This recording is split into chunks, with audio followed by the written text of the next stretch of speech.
very good morning, good afternoon, good night, depending on the country where you are. I know normally say hi to all our viewers because our viewers are from different countries, and we're just very blessed to be with the most interesting, concerned, responsible organization, which is called NODIP. We've heard about NODIP before, but I don't know what NODIP is. But at least I've seen what guys you're capable of doing to save the world and save those people, the minorities. So it's quite very important to say hi to everyone, those are watching, especially in diaspora, people in Africa, East Africa, Uganda, Kampala, mention all those areas. So the most important thing of today's show is that the world may want to understand what is NODIP. What do they do? What's their objectives? You never know, maybe there are people suffering in the community wherever they are. Now they need to be part of NODIP. Say hi to our viewers all over the globe. You're just on the live show, which is called The Flash Lecture in Uganda, online television that cuts across the world. Thank you so much, viewers. My name is Tony Yina. I work for NODIP as program officer. Thank you. Hello viewers, I'm called Sandra Sizu. I also work for NODIP and I work as the monitoring, evaluation and learning manager.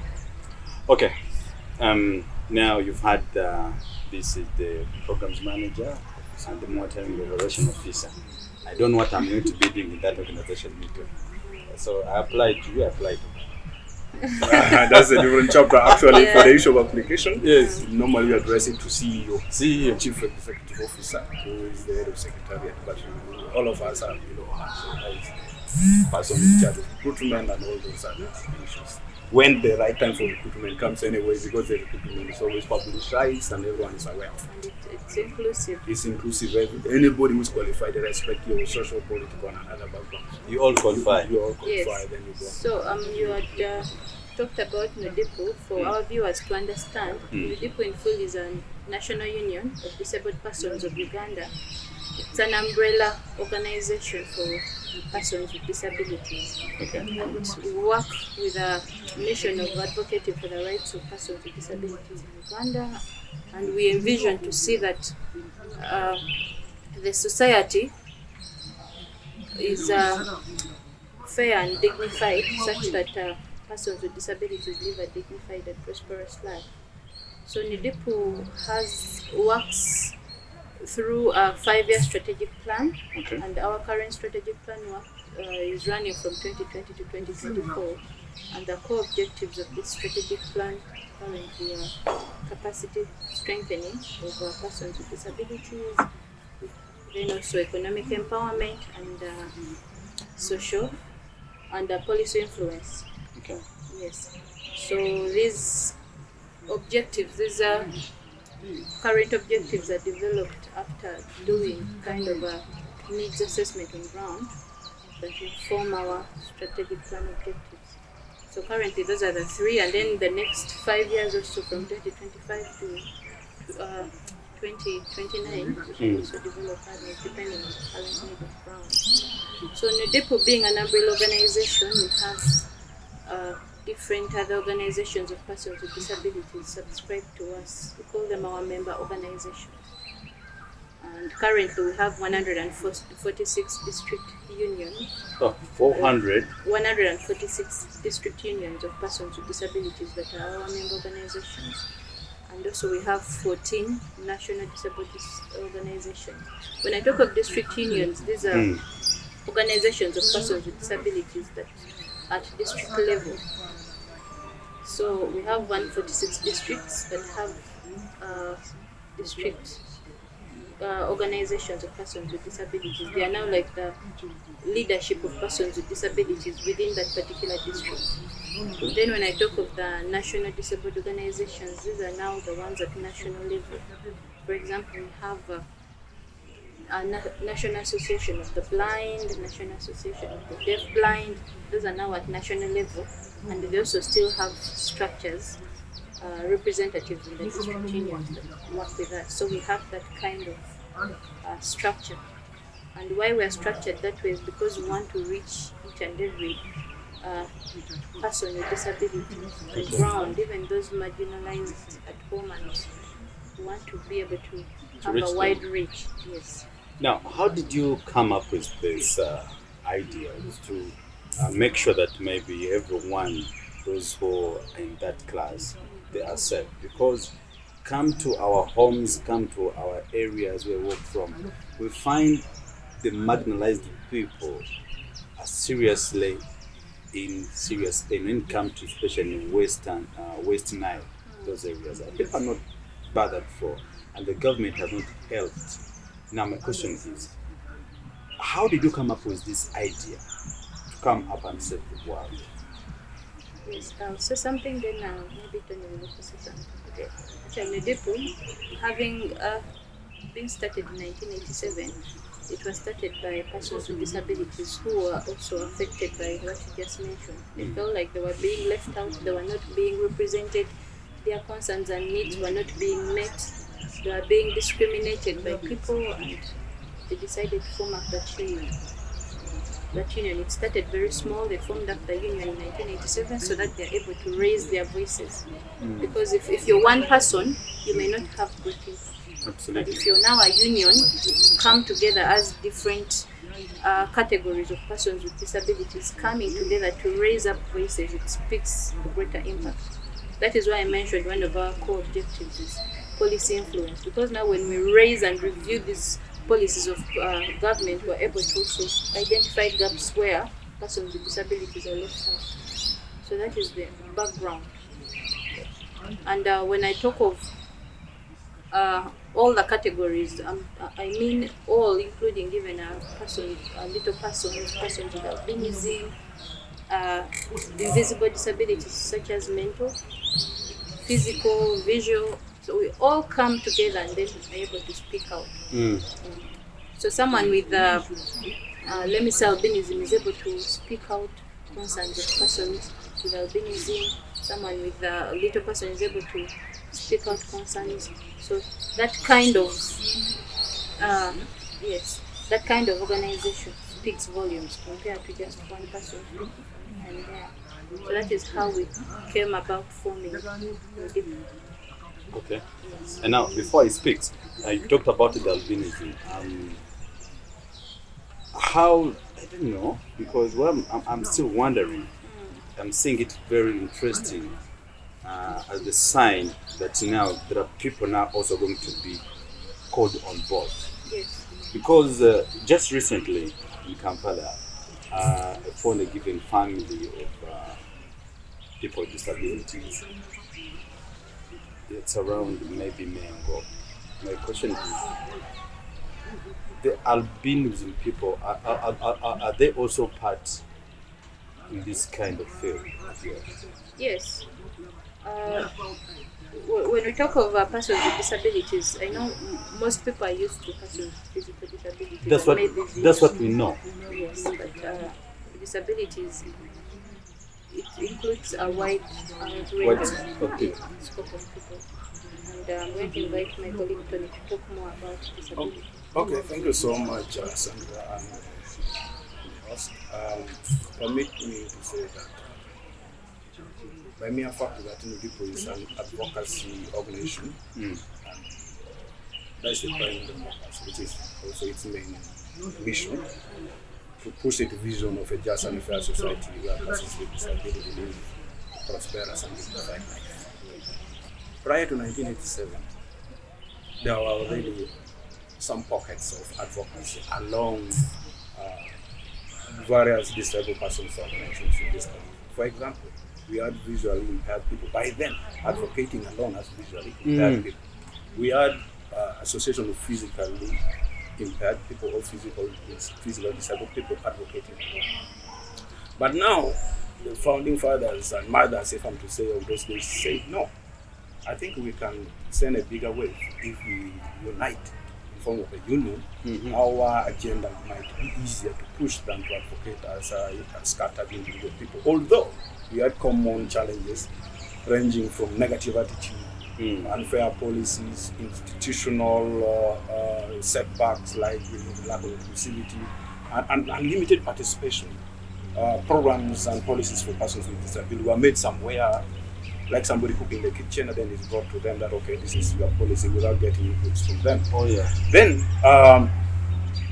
after uniting in 1987, or even prior to that, there was no policy framework in this country guiding how best to involve persons with disability. So, if you are keen enough, or if you have read the Constitution of the Republic of Uganda, there's a fully-fledged article which talks about right to persons with disability. That was 1995 Constitution, and if I'm not forgetful, I think it's Article 35. It talks about the right of persons with disability, and by that time the government committed more strategically at the policy level to say, this time around, enough is enough. Persons with disability are going to be mainstream or included more practically in all government programs. That one gave birth to a number of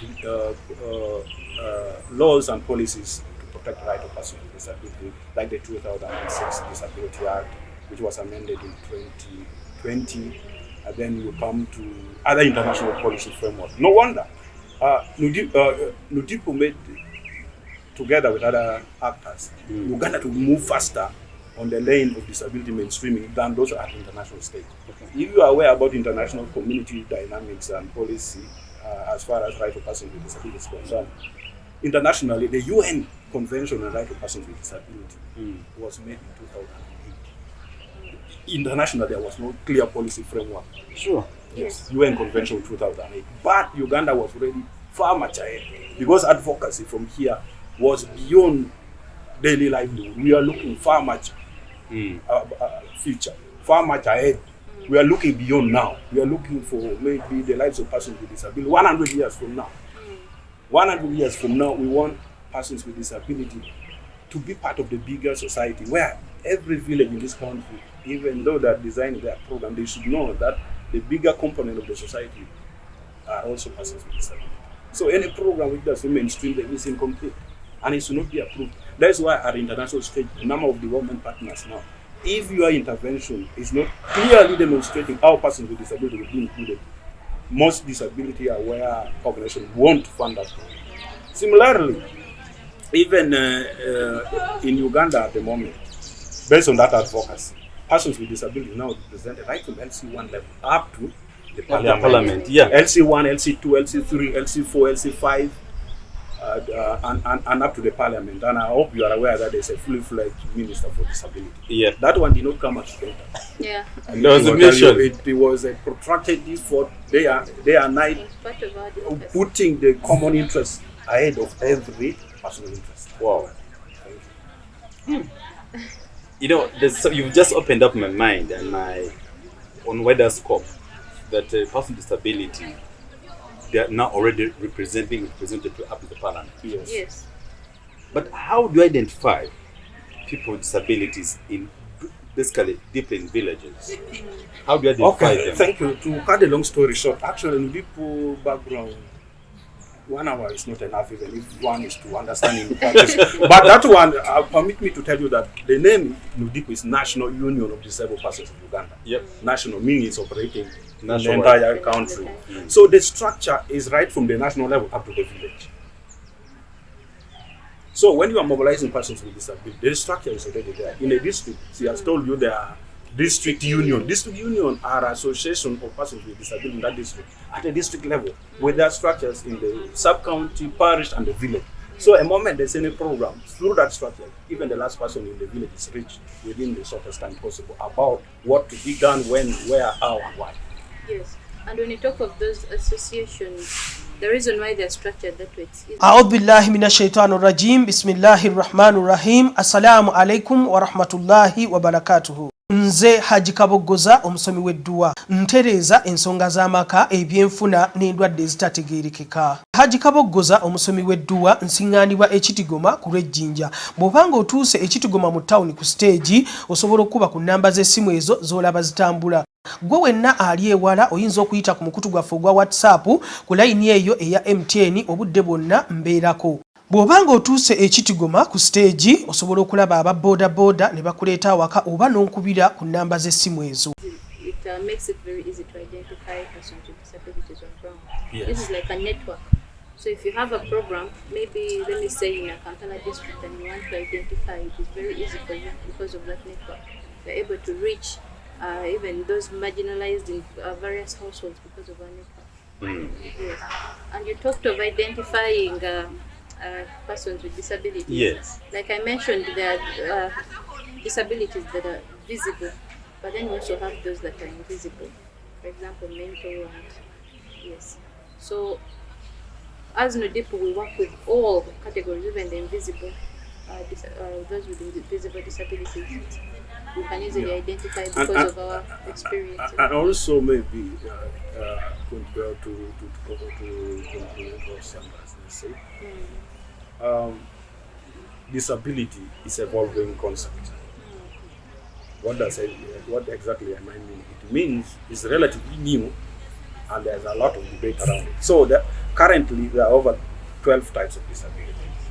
12, 1, Yes, 2, up to 12. Physical, for example. Me all along I've been knowing only 2. Physical, like me. Yes. Visual, Yes. hearing, 3. person living with albinism, intellectual, mental, cerebral palsy, epilepsy, little person, spinal bifida, and then we have deaf blind, we have dumb, we have speech also. We have even now. Last week I was somewhere. There is another type which is soon going to be added, which is litigo, something into those people with a spotted skin, which are a bit brownish because they are being discriminated. So, meaning disability umbrella is going to widen in the sense that this concept of disability has not yet even been fully defined to the satisfaction of more people. So, as more and more debate comes in, more light is going to be thrown. So, as we conclude, disability is no longer a negative as prior to 1987. Yeah. It's not very negative that way. Why? Because we have told through NUDIP, we have told the whole world, not only even Uganda, because there are a number of organizations coming from other part of the continent coming to NUDIP for benchmarking purposes, and even others coming from Europe to benchmark. Why? Because we have told every people the potential which people are not tapping within persons with disability. When you create, because the remedy is just to create the play field level for everybody to play. I think you are fond of football. Yeah. Yes. Every football field should be properly leveled so that everyone has equal chance. Because I've told you, the challenges limiting persons with disability are only 4, but the leading was negative attitude. When I see you, I just say, this one cannot do anything. So that negative attitude to make policies to be made which were biased. Policies which does not track the impact of government intervention in the lives of persons with disability. Most monitoring reports by then could say, this program has registered a lot of successes. But when you try to see it from the lens of disability, life transformation holistically, you find that there's nothing done. Then as such, institutions were designed in a way that there were no deliberate attention given to persons with disability. I hope you are now aware that due to advocacy, in every district service commission, there's a representative person with disability. Yeah. In that district service commission. The Constitution of Uganda says it clear. So that is the leveling of the play field we are trying to talk about.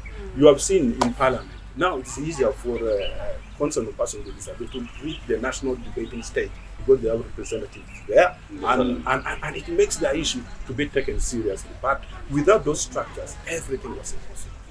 Practically, and as such, it used to make persons with disability issues to be taken just for granted. True. And some people think they were disturbing people if they were raising the issue because people are not yet known the framework within which to engage them. But now there's a legal framework and there's a policy framework and politically there's a structure of that of pushing the agenda. So it's no longer impossible like those days. It's just a matter of changing that. Flaming it more and more and more. And more and more. You know, advocacy is a continuous process. Absolutely. It does not end and it will never end because more challenges come and that challenges give back to another advocacy debate. Okay. Yeah. Now, before you're there, I'll give an example. Assuming, not like me when I had an accident when I was running as a national team, and this bone of mine moved out like this, so I can't now carry something very heavy. So my hand now is very weak. Am I a man with disabilities? No. If you had an accident and they chop off your legs, where will you belong? Okay, when they chopped off your legs, it becomes permanent.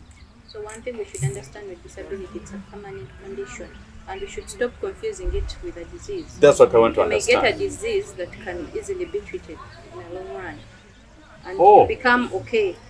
But now, when you talk of disability, this is a permanent condition. You're going to have it for the rest of your life. Now that's the difference. Yes, Because that's the we've seen difference. some disability representatives, some in maybe sub counties or in the parliament, when somebody maybe had an accident like 10 years ago, and now when you're using a crutch, Yes. and you automatically go to represent some people as a sign of disability.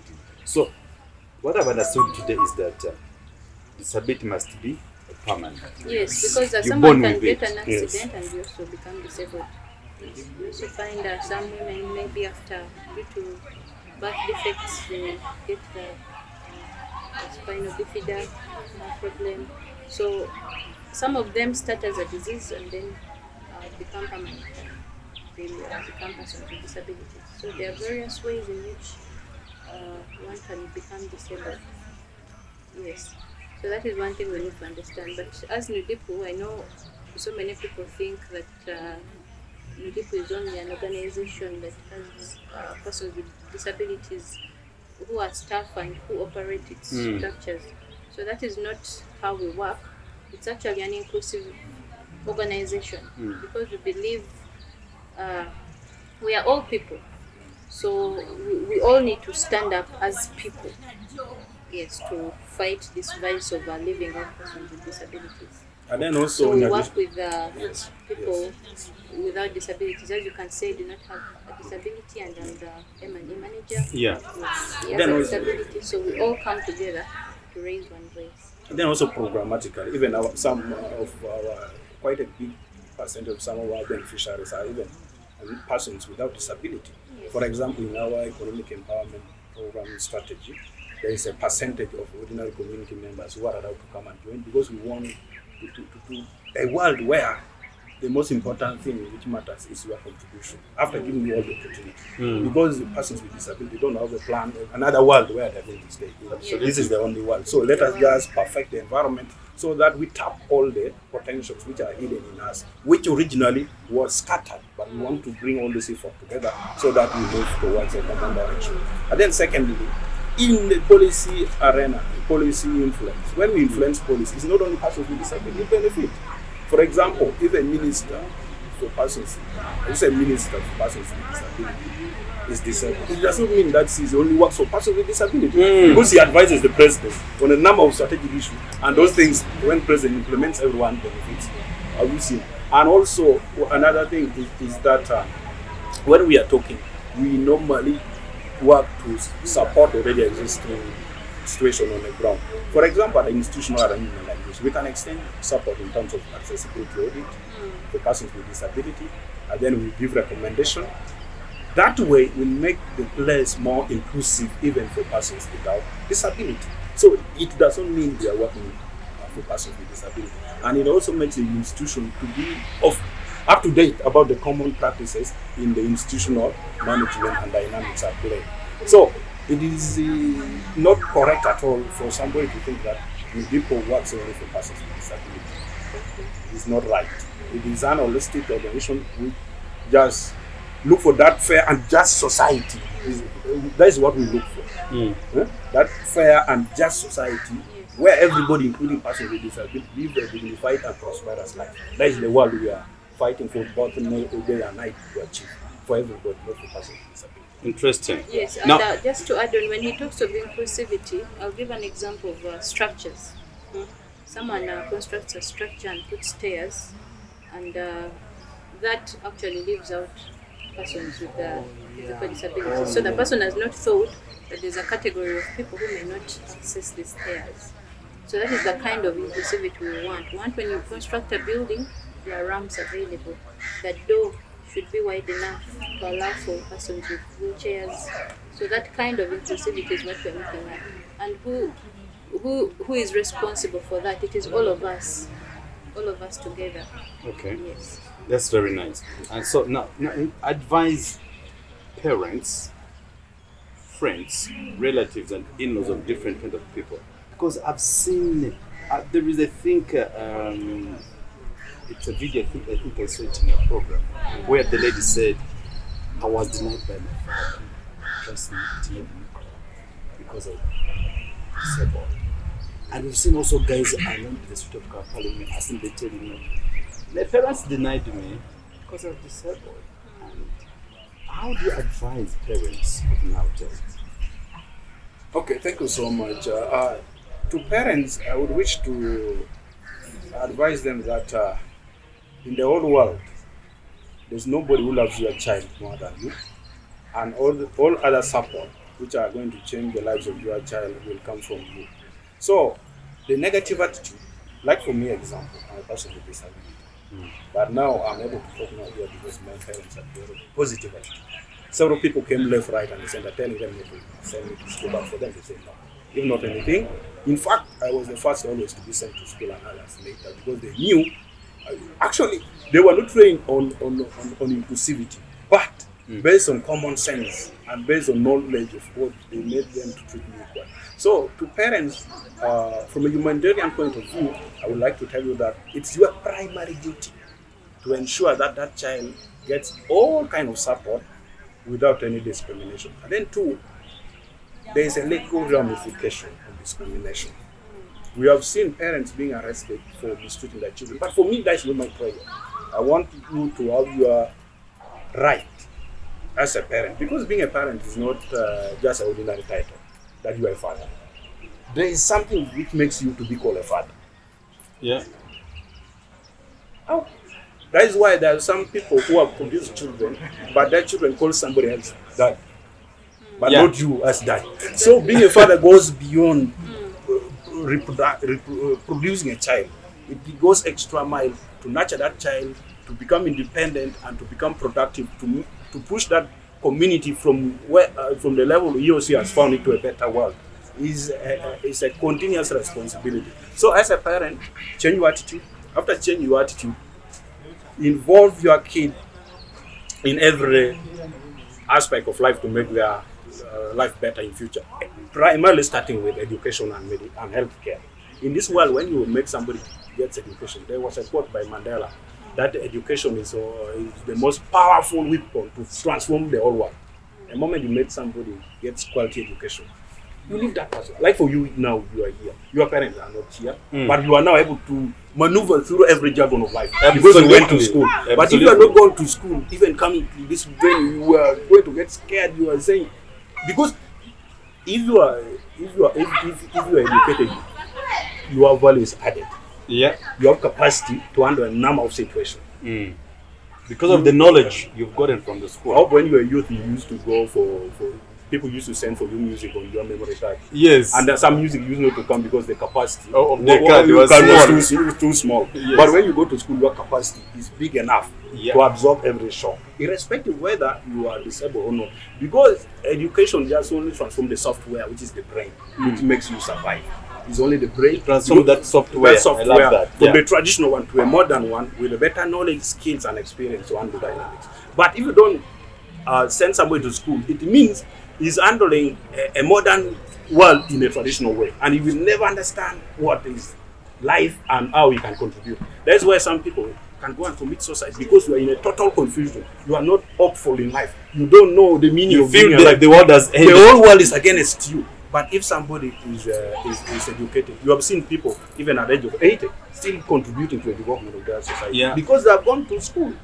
But if somebody has not gone to school at the age of 80, some people may not be able to contribute meaningfully because they don't have experience, they don't know how the whole life works. So, to parents, it's your responsibility to send your kid to school. And if your kid does not succeed, you count it on you. You are the only.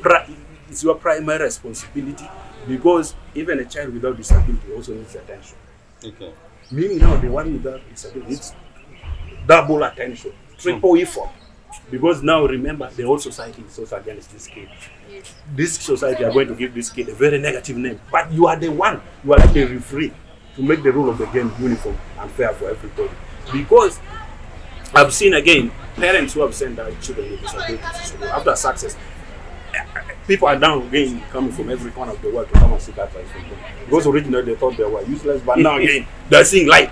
Actually, that is what Which is wrong. I was going to talk about. You know, people think being disabled makes you unable to do so many things. So disability is actually not inability.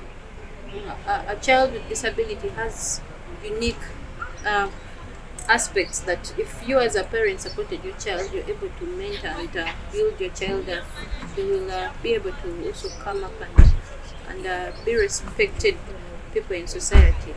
And I know parents, many parents who have children with disabilities also face challenges of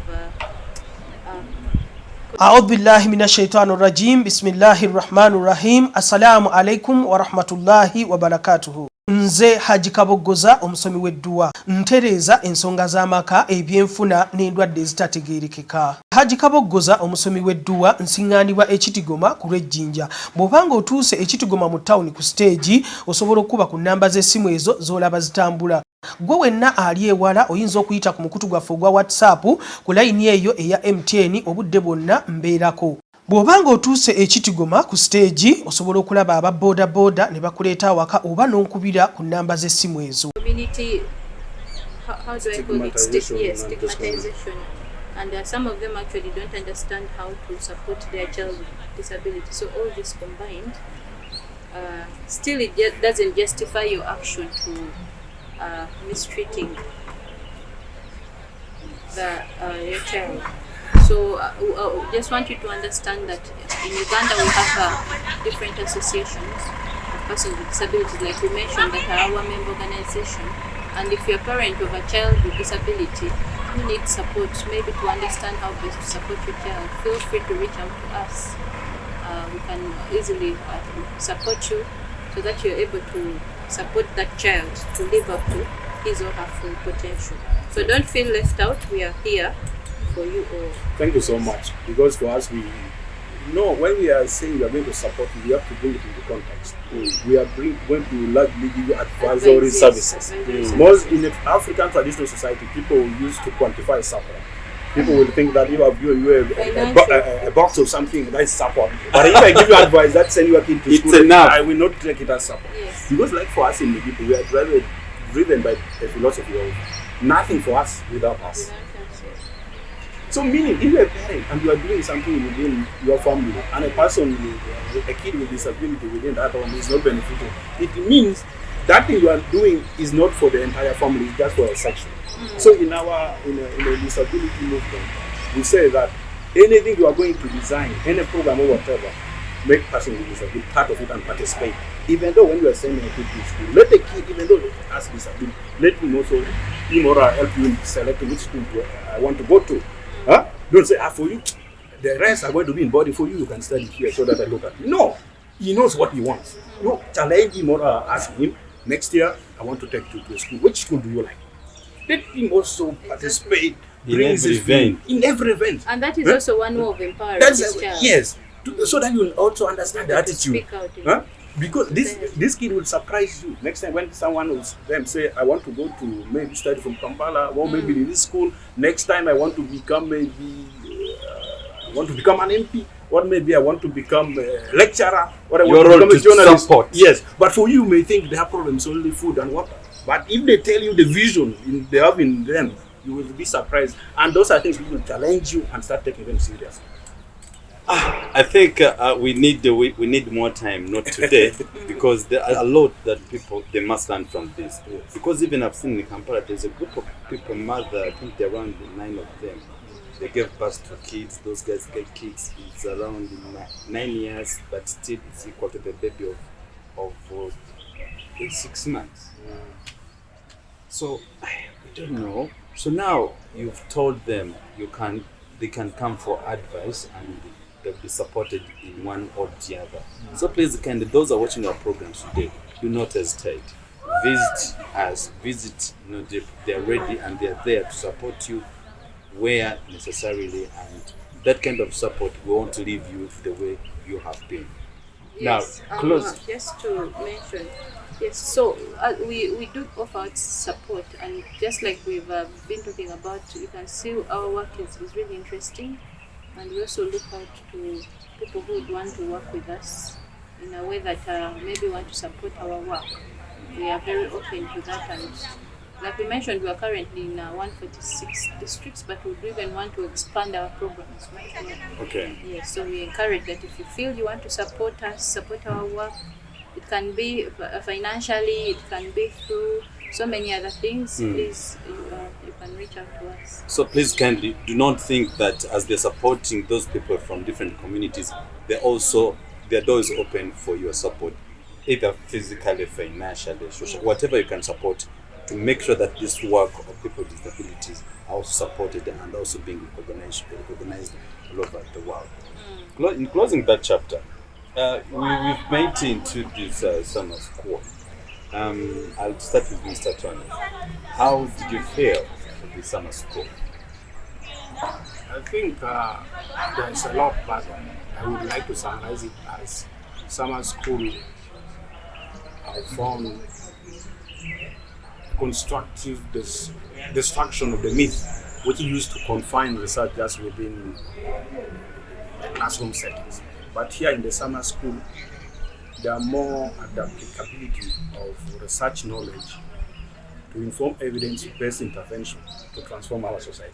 Absolutely. Because in Ugandan settings, based on the little experience I have in research, most research have been used just for academic purposes, or maybe a baseline for a particular project, then all the information is dumped there. But in this summer school, in fact, every data is important, and every intervention which is going to be made, we should know that there are a lot of people waiting to learn from, because there are some people who want to do the same study, but resources are constrained them. Yeah. So what you have done, there are a lot of people waiting to get more information from. So as I conclude, I would like to encourage other participants from wherever you are, if summer school next time call for application and you are among the eligible country, don't hesitate to give serious time, apply seriously, because here, even you speaking, I've learned a lot. And the beauty of the knowledge is that it's never enough, and the principle is that when you want to understand a lot, don't say that you know. Because from here, I've found that some concepts which were covered within even university at various level were too generic. But in summer school, try to it is very specific, and can go deeper into that concept from an application lens of it, not just for the fun of discussing it, but you discuss, you understand it, and you see how best it can be applied for the common good of the society. Thank you. So please kindly don't hesitate if chance comes across for summer school. So apply and you will learn a lot. Like for example, like me, I mean this outside the class. I've just come to understand that people with disabilities. I've been all along, I've been knowing it's only 2, 3. But when you said 12 and you mentioned them, I'm almost thinking I'm among them. Yes, as a concluding, what have you learned from this? Summer school has actually been, and I don't know how to explain, but it has been an excellent experience. I somehow wished it would have been longer. Yeah. Yeah, but I've learned a lot being a monitoring and evaluation manager for a big organization like your DIP. The knowledge that I have received here as regards to data management it has changed my way of seeing things, and I feel like what I have actually learned here from the teachers, but only the teachers, even the classmates, because the class full of researchers has taught me a lot on how I can change a kind of work in a people in a positive way. So I must say I've really learned a lot. I've learned about various packages, in particular the R. I've been hearing about it, but this time R. But yes, I now feel like I have the skills to actually apply it, and It's a very good system. Okay. I'm looking forward to the next summer school. When I see the advert out, I'll Absolutely. So I hope Thank you. all in all it will be fine. And I think by God's grace we shall have another show. I don't know when, because I know those guys who are watching us on our program, on our TV show, maybe you can leave your comments and advice. Any question you want maybe to be directed to the committee, maybe through our management we can deliver those questions to you. But nevertheless, if you can read your website, maybe they can visit it. Okay, thank you. Our website is www.mudipu.org. That's where you can get all sort of reports, all sort of training materials, all sort of impact of our intervention in various parts of the country, and even our contact. Yeah. Whether you want to make a phone call or send an official email, all those information are in our website. So don't hesitate to go there and learn a lot, because I've learned that there are a lot of people, especially outside Africa, who are ever visiting our website, because they have learned a lot, and they normally give us very positive feedback. And even you, when you visit there, you give us some feedback so that it helps us from improving, because we believe in the principle of continuous improvement. We don't believe that we have already achieved what we want. No, we believe in continuous improvement, because the needs and technology is making us need to settle. Today there's a new thing, and tomorrow there's a different thing. So thank you so much, Summer School organizers and everybody. Summer School is more than summer school. So summer school is more than summer school? Yes, that's okay. That's then what you I can can also say. follow us on Twitter. It's still Nudipu. Yeah. Nudipu is NUDIPU. Also on Facebook. It's also Nudipu. We are there on our LinkedIn, Nudipu. So you can access those sites to get to know more about us. Thank you so much. Brett, thank you very much, all our viewers, and really appreciate for your time, and also appreciate for your, because we requested and you accepted it to be part of us. We also appreciate. Thank you so much for coming, and I hope to see you next time, Thank you. if all goes well. Thank you. A very lovely moment. See you when you go back safely. Let's keep in touch. Maybe a next interview may be on Zoom, or we shall also drive to come at your place and see how things are being done, because I know there are people are going to start maybe calling in for help, or maybe reporting some different things. They'll automatically tell you, I'm also here, I'm in such and such a level, so I need your advice and your help. So all questions, please, and the comments, leave them. You will be sorted. I wish you a lovely moment and a safe journey. And at the same time, I welcome you to the next session. Thank you. Thank you very much. Thank you. Thank you so much. Yes.